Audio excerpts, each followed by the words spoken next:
Major funding for these broadcasts has been provided by grants from Madison Realty Capital, New York Community Bank, M&T Bank, AmTrust Title, Ariel Property Advisors, Customers Bank, Capital One Bank, Meridian Capital Group. Additional funding has been provided by grants from AVR Realty Company, Bank of America Merrill Lynch, Briarwood Organization, CBRE, Citizens Bank, Colliers International NYC, Collins Building Services, CPEX Real Estate Services, Douglaston Development Levine Builders, Flushing Bank, Friedman LLP, Handler Real Estate Organization Handro Properties, Hodges Ward Elliott INC, Investors Bank, James D. Kuhn Real Estate Institute at Syracuse University, John Castamatidis Red Apple Group, Kilroy Architectural Windows, Matone Group, Mercantile Bank, Newmark Knight Frank, Optimum Window Manufacturing Corp., People's United Bank, Rockefeller Group, Rosewood Realty Group, SJP Properties, Stonehenge NYC, TD Bank, Terra CRG, the Merengoff Family Foundation, the Moynihan Organization, Moynihan Capital Partners, and these friends.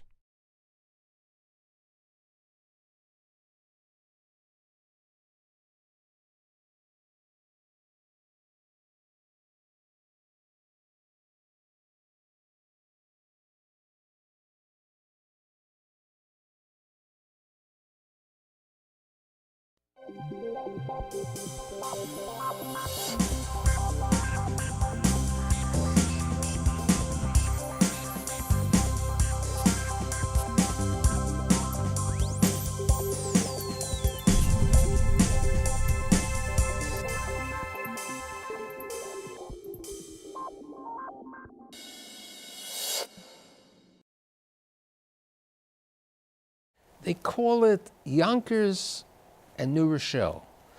These are neighborhoods that are seeing significant growth and changes today.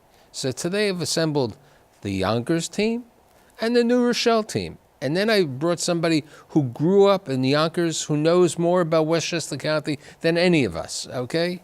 So we're going to find out what's really happening in those two neighborhoods.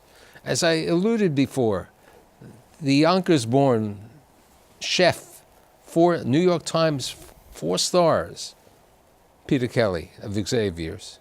Very nice to be here, representing Yonkers. Representing Yonkers. The city of gracious living, I might add. Okay. Also representing Yonkers, Avi Abadi, the principal at AMS Acquisitions.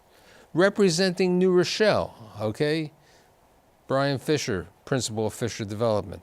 And representing all of Westchester, I hate to say, and many developments around the city of New York and the region, Seth Pinsky, who is the master developer in New Rochelle and doing major projects in Yonkers of RXR Realty.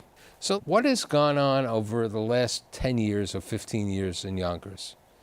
Because you opened up your restaurant, which everybody knows, about 10 years ago. How have you seen the community change? Yonkers has been poised for great change for certainly the last 15 years. But I think it reached, it looked like we were getting there in '07 until the recession hit. And a lot of the development that was underway disappeared. So when I first started my project in Yonkers, which is the restaurant on the city pier, was 2001. There was an article in the New York Times saying that you really thought about that development in like '88. You know, I'm from a big family. We were all raised in Yonkers, in the downtown. I had been watching what was going on in Yonkers, and I was looking for an opportunity to make a difference in a community. If one of my restaurants, I had several restaurants at the time, and I was looking to do one more project. Was Yonkers prepared 10 years ago for a quality 4-star restaurant? Well, I think that, I think yes, because it's worked. So people who said, you must be crazy to open this restaurant in Yonkers, you know, Chappaqua, Rye, you know, go somewhere where... But part of the situation is when you're in Westchester County, you're not land restricted, okay?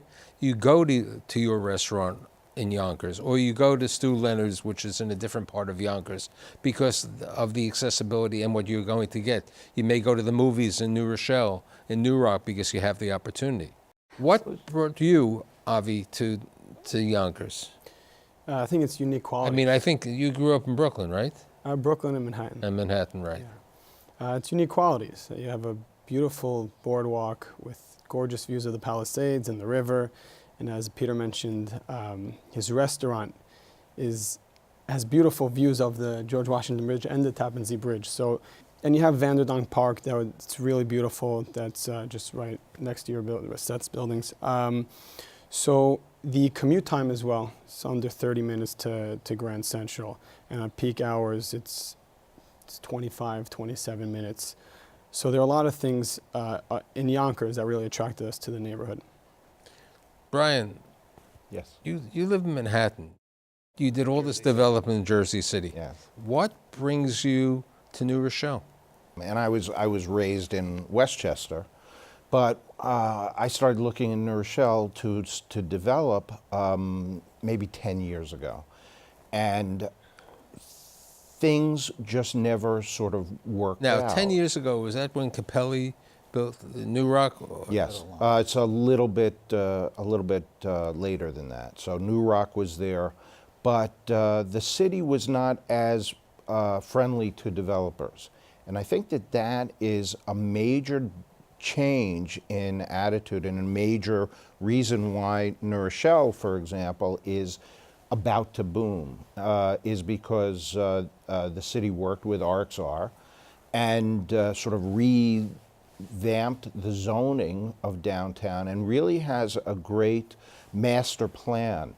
And they recognized that they could really service all sorts of different parts of the community, younger millennials and empty nesters. And one of the things that you talked about with Yonkers was how quick the commute is. With us, we're building a development that is right on the train station. And So you're right near the Avalon Bay? Yes, we're right next to Trump, actually, the Trump building in New Rochelle. And you can go right down into the train and be in Manhattan, Midtown Manhattan, either Penn Station or Grand Grand Central in 25 minutes, which is a dramatic improvement. You brought up the fact about RXR. Let's talk about how you became the master developer, what it means to be the master developer, which helps other developers go into the neighborhood, and which will help Peter in his community because there'll be more population over there. So we responded to an RFP that was issued by the city of New Rochelle a few years ago, where they were looking for a master developer who would work with the city and the community to develop a master plan for the downtown. And so we went through a process where we did a lot of listening. We spent a lot of time getting feedback from members of the community, speaking to elected officials. And what came out of it was a consensus as to where people wanted to see their downtown heading. So we worked then through the political process and actually an amazingly short period of time. And I think the process that we went through was really the reason for that, the fact that we spent the time listening before we developed the plan. We were able to get a unanimous approval from the city council, which I think is evidence of the fact that the city was really ready to rethink the way its downtown functioned. And so the plan that was ultimately approved entitled about 11 million square feet of development. And as master developer, we're permitted to develop about 3 to 4 million square feet of that on existing surface parking lots that the city owned. And so we are now in the process of working through our development plans site by site. So these were parking lots? They were. And I think just to come back to a question that you were asking before about what's changed, I think what's important for people to understand, I think a lot of people in the city don't fully appreciate this, there's a real issue in the suburbs with the traditional model that allowed the suburbs to thrive for decades after the Second World War. This car-based, single-family home, drive to the mall, drive to a suburban office park, that model is not really appealing to important demographics, especially young professionals and aging empty nesters. And as a result of that, what's happened is they've had a hard time retaining those populations. Those populations in turn are desirable to businesses, and so businesses have not been, especially fast-growing businesses in high-growth industries, they haven't been coming to the suburbs. And so the tax bases of the suburbs have been stagnating. And the result of that are the very high property taxes that you see in many areas. And so whereas in the past there was a real resistance to the kind of development that everyone here is talking about, what people I think are coming to understand, especially in the cities that have traditional downtowns, is that for their own survival, if they want to try to revive their tax bases, they have to attract those populations. But I think it's the question of the city. You know, if you talk about Rybrook or Rye or certain other parts of Westchester County, they're anti-development. Okay, they're not out there to help the community grow, and they're losing the tax base. It's true, although you're seeing that change even in some of the smaller towns, and it's amazing to me how many towns and villages have reached out to us since we went through this process in New Rochelle across Westchester, saying we want to try to do what New Rochelle is. So that's New Rochelle. Let's talk about Yonkers. Okay, we have a different type of town. So we have a different demographic, we have a different community, we have a different political environment. It is, but there are certain common threads between both cities. One is that cities have the asset of the transportation infrastructure, which is critical. Both of them are about a 30-ish minute commute into Manhattan. They both have real character in their downtowns, walkable downtowns. There's diversity, which in the past was something that scared people away from the downtowns, but today is actually desirable, especially to the young people who are thinking about living in these communities. And what Yonkers also has is a mayoral administration under Mayor Spano that is very pro-development. And they're pro-development in a smart way, like in New Rochelle. It's not about giving away the store to developers. It's about working with developers, making sure that the taxpayers and the community are protected, but also doing what needs to be done in order to allow this to go Recently, Extel was forward. just approved for this IDA money and also the pilot program on taxes. Are the Yonkers programs, the incentives, as good as the New Rochelle? They're different, but we found in Yonkers that we were able to get the assistance that we needed from the city in order to allow the project to move forward, just as we have in New Rochelle. And Avi, you have a couple of buildings in Yonkers. Have you felt that the political environment has been open to you? Definitely. As Seth was saying, they are very pro-development, and they're working with developers to make sure that we see our plan through.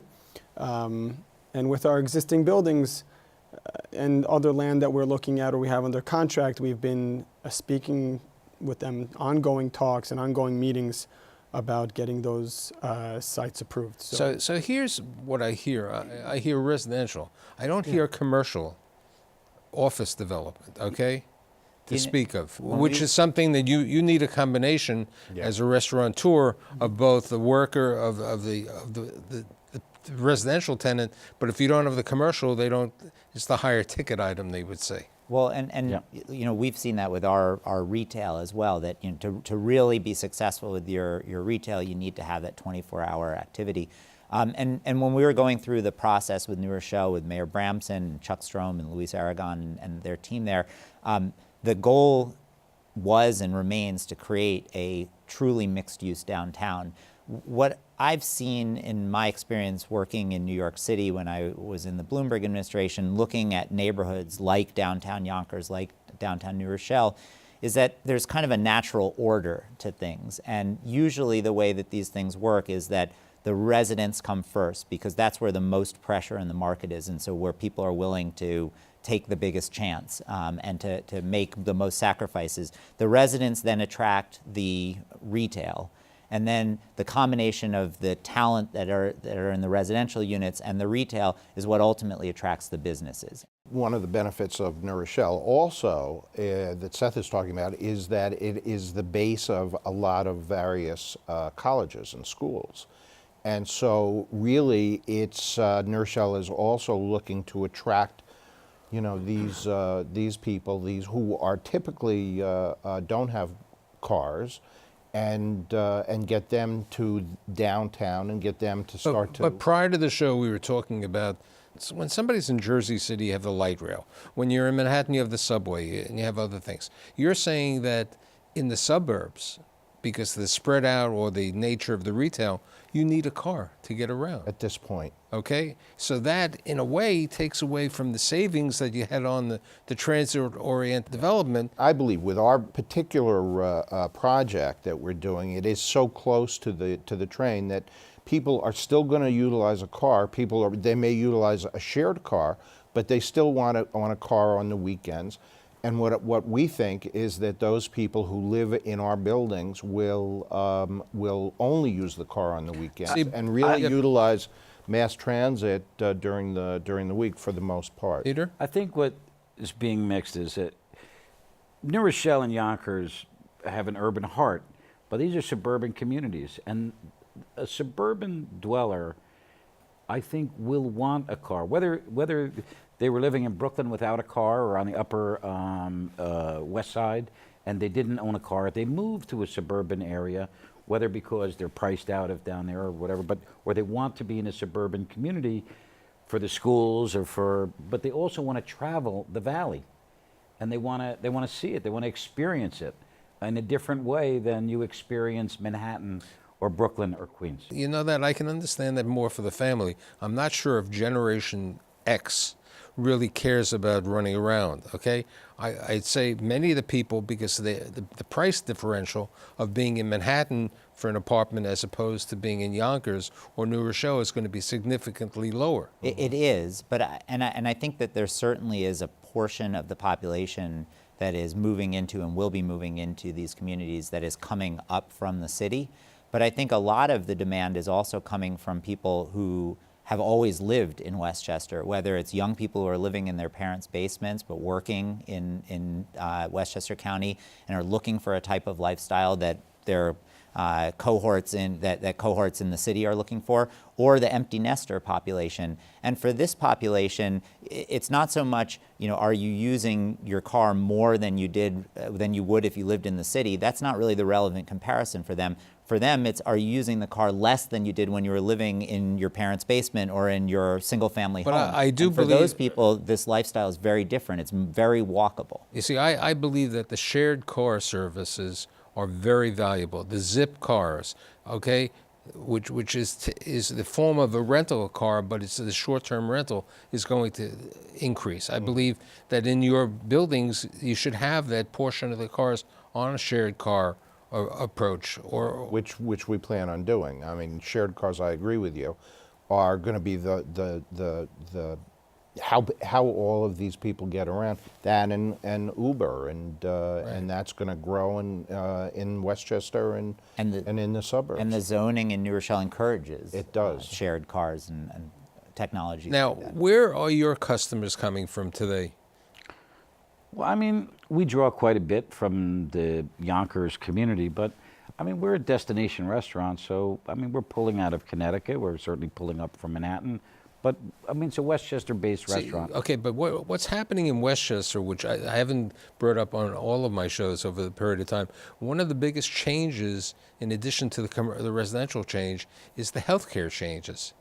Westchester has become a mecca of large medical complexes. I mean, Montefiore is one of the largest landlords and owners over there, and they've made a commitment over there. Memorial Sloan Kettering has a major facility right next to Fordham University's facility. So that is bringing a different type of person also. Well, and that's why I think it's, again, important to remember that not everyone who lives in Westchester commutes into New York. There are lots of large employers in Westchester, and the people who work for those businesses are also looking for the same type of lifestyle. Right, as people who work in New we don't York. have, the Pepsi headquarters, I think, is a good example. It was there, and when they moved out, that building 7 years later is still vacant, okay? But what has happened, and some of it's happened with RXR and other developments in other communities, a number of these Westchester cities and towns, the office buildings are being demolished and being made as residential over there.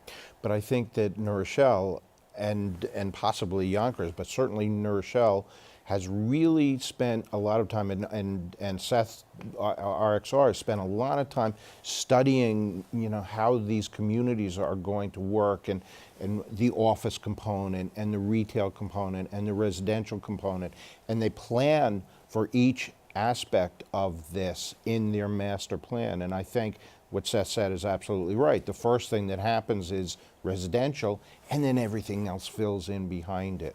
And I think that's what happens when you have sort of an overview of the entire downtown, which is what New Rochelle has done, which RXR has done, and then really put that scheme into action. But in addition to the master plan in New Rochelle, right now in Yonkers, besides RXR and Extel and L&M and Mill Creek, I mean, there are, and yourself, there are, numerous developers who are making a commitment to Yonkers that has never been seen in the history of the community. Why? I think it's pretty unique to have a train station on the waterfront. If you look at a lot of waterfront neighborhoods. Wait a second, we can go to Coney Island, okay? Waterfront train station. Unfortunately, it's an hour away. Much further, much further. Right. But within the 30 and under, the only other area is Jersey City, which has Exchange Place. A lot of the other areas are several avenues over, 10-minute walk, 15-minute walk, but people sacrifice that to live on the water. Here you get the best of both worlds. You have the waterfront with the train on the water, under 30 minutes. So, Yonkers compared to Jersey City is way ahead right now. Right. So here's my question to all of you.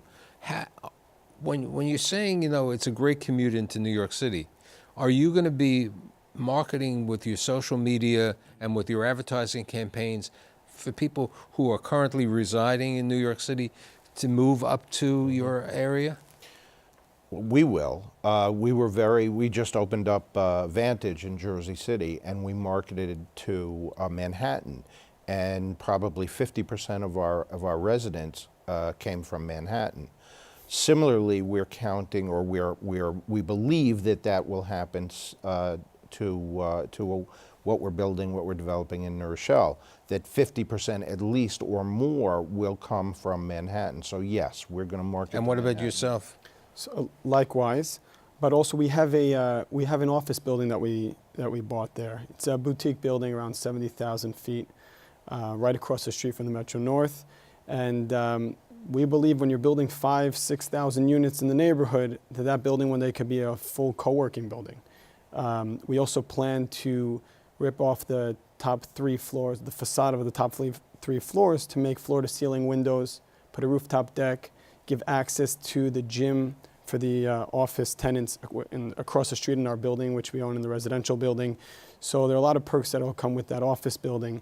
And as you were mentioning, to market the residential tenants from Manhattan to Jersey City or to Yonkers, we're looking to market to a lot of Manhattan office tenants to come to Yonkers. You might have CEOs or presidents or heads of companies that live in Westchester. Maybe they're getting older. I mean, a good example a number of years ago was the law firm of Greenberg Traurig moved their administrative offices and their clerical to Westchester because it was a lower cost.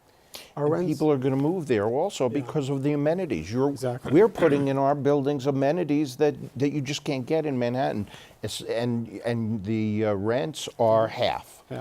And again, I'm going to repeat myself, but I think it's really important to emphasize this. There are also over 1 million people who live in Westchester County today, many of whom are young people or empty nesters who are looking for a type of product that just hasn't been built in the last 10 years. Almost nothing has been built in Westchester in the last 10 years. And so it's not just about attracting people. Well, what about the city. retailers? I mean, you're involved with the retail community. Are the retailers coming? Are there new retailers opening up? Well, I mean, Restaurants, other types of retailers? I think there have been many coming and looking. They're waiting.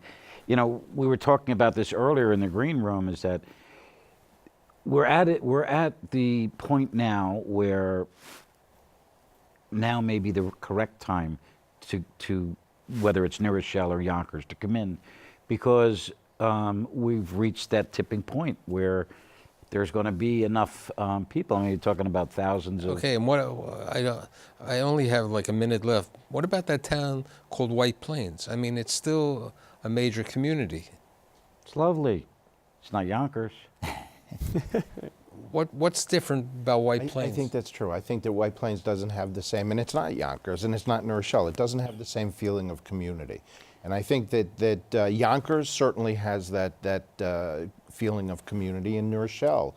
Center, town square, green, farmer's market. When you look at the architecture in Yonkers, when you look at the museum that's there, I mean, the Hudson River Museum, this is world class. I mean, there's an artist community on the rise in Yonkers that's, you know, it's not to, I'm not trying to be pejorative about White Plains, but White Plains doesn't have the Hudson River running through it. It doesn't White Plains look out onto the White Palisades. Plains has a different personality. It is a different Okay, personality. and that's, you know, I think there's different cities, different towns have different personalities, and there's definitely a difference.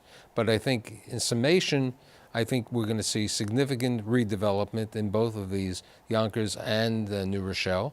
I think people are going to, you know, as they would say years ago, you know, field of dreams, if they build it, will they come? I think when they build it, they will come, and it will help everybody. And I'd like to thank Peter, Avi, Brian, and Seth, and I'll see you next week.